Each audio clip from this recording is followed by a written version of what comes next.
अगला विधिक मुद्दा मृत्युकालिक कथनों के संबंध में लिया जाता है।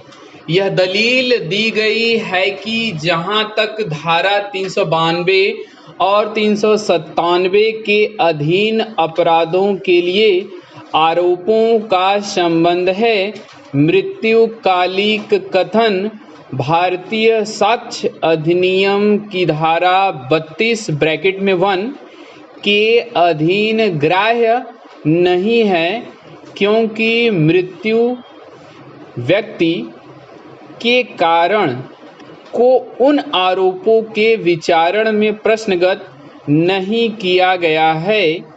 यह दलील दी गई कि इस मुद्दे पर भारतीय विधि वैसी ही है जैसी आंग्ल विधि है और मृत्यु के कारण के बारे में कोई मृत्युकालिक कथन केवल तब ग्राह्य है जब मृत्यु का कारित करना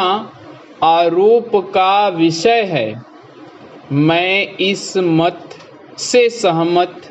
नहीं हो सकता हूँ।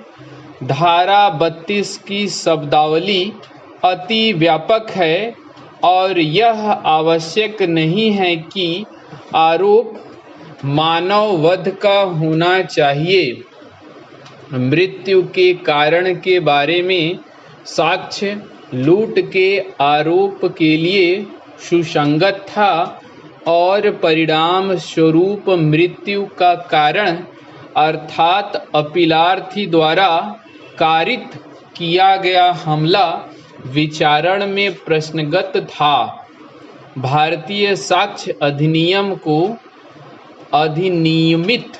करने से पूर्व क्वीन बनाम मुखर्जी 1866 6 वाले मामले में यह अभी निर्धारित किया गया था कि भारत में आंग्ल विधि के अति संकीर्ण नियम का अनुसरण करने की आवश्यकता नहीं थी और किसी मृत्युकालिक कथन को बलात्संग के आरोप में साक्ष्य के रूप में प्रयुक्त किया जा सकता था।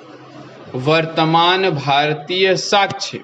अधिनियम की धारा 32 के दृष्टांतों में से एक में ऐसे साक्ष्य के लिए अभिव्यक्त रूप से उपबंध किया गया है जहां आरोप आपराधिक मानव वध का न होकर बलात्संग का हो। इसके अतिरिक्त बहुविध आरोपों के साथ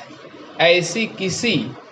कार्यवाही में जहां एक आरोप घोषणाकर्ता की मृत्यु के प्रत्यक्ष रूप से संबद्ध होता है और अन्य आरोप संबद्ध नहीं होता है, तो इस न्यायालय ने घोषणाकर्ता के साक्ष्य को ग्रहण किया था, भले ही अभियोजन पक्ष मृत्यु से संबंधित आरोपों को साबित करने में असफल रहा था। उदाहरण के लिए परमानंद गंगा प्रसाद बनाम एम्परर वाले मामले में नागपुर उच्च न्यायालय ने निम्नलिखित अभिनिर्धारित किया था। हमारे द्वारा यथावर्णित अभियोजन के वृत्तांत से यह दर्शित होता है कि जांच के आरंभ से लेकर अंत तक मुंडे की मृत्यु का कारण तात्विक था। ऐसा होते हुए मात्र इस तथ्य से कि हत्या का आरोप असफल रहा था और अभियुक्त के विरुद्ध सिद्ध नहीं किया गया था, कथन उन अन्य अपराधों के प्रयोजनार्थ अग्राह्य नहीं हो जाएगा जो उसी समव्यवहार के अनुक्रम में कारित किए गए थे और जिनके लिए अभियुक्त आरोपित किए गए थे।